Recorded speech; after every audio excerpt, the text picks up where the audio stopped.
This is Module 4, Lesson 25, titled Finding Solutions to Make Equations True. The goal of this lesson, I can place a value in for a variable in an equation or an inequality and determine if it makes the equation / inequality true or false. As always, pause the video whenever you need to and make sure that you take good notes throughout these videos. Let's go on to the opening exercises. Directions tell us to identify a value for the variable that would make each equation or inequality into a true number sentence. Is this the only possible answer? State when the equations or inequality is true using equality and inequality symbols. I'm going to do A and B with you, and then I'm going to have you guys pause the video and then try C and D, and then check yourself by turning the video back on. These are the same kind of questions that we answered and solved for in lesson 24.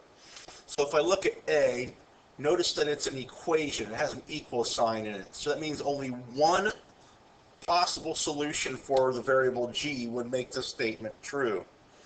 So we would ask ourselves, 3 plus what amount equals 15? Well, that means that G has to equal 12. So the only thing that makes it true is when G equals 12. Now, if I wanted to go further, I could say, when is this statement false? Since G is the only thing that makes it true, every other number would make it false. Now, letter B, remember, is an inequality, so that means many values could make the statement true and many values could make the statement false.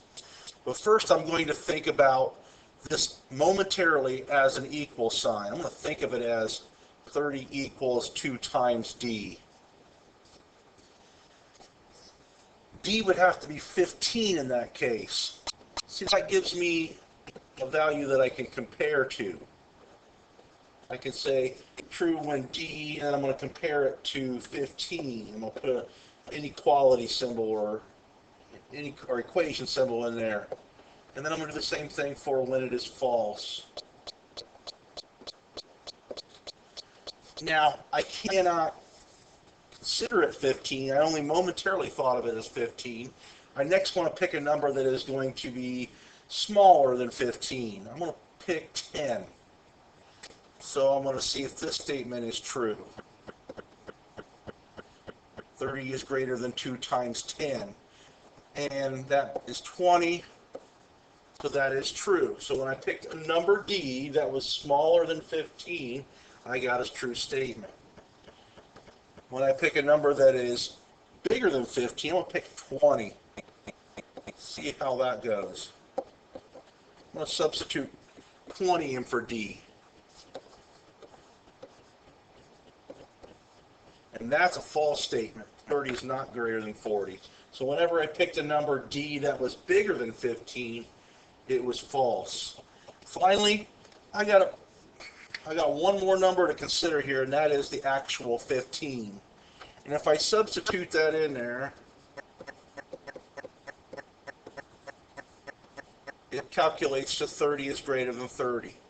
And that is false. So I'm going to put the greater than or equal to symbol there to see if, or to show that that's false when D equals 15. Okay, now try C and D. Okay, the solution to C is that it is true when F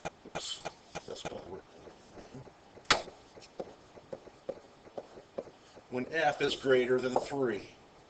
It's false when F is less than or equal to 3. And for D, this statement is going to be true when M is less than or equal to 8, and false when M is greater than 8.